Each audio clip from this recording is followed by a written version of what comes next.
ছোটবেলায় মা বলতো গাছে বেশি পানি দিস না, নষ্ট হয়ে যাবে গাছটা।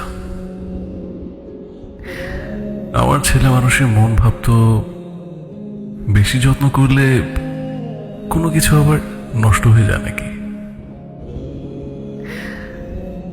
না না, কিছুদিন পর বুঝেছিলাম যখন গাছটা প্রায় মরতে বসেছিল।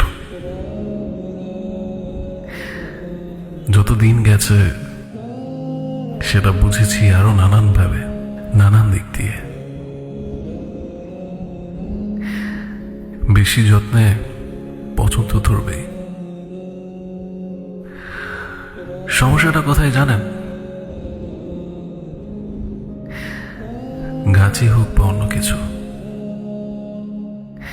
যত্নের কদর না পেলে যে কোনো জিনিস বাঁচিয়ে রাখা কঠিন। चुक हरा है शायरा तक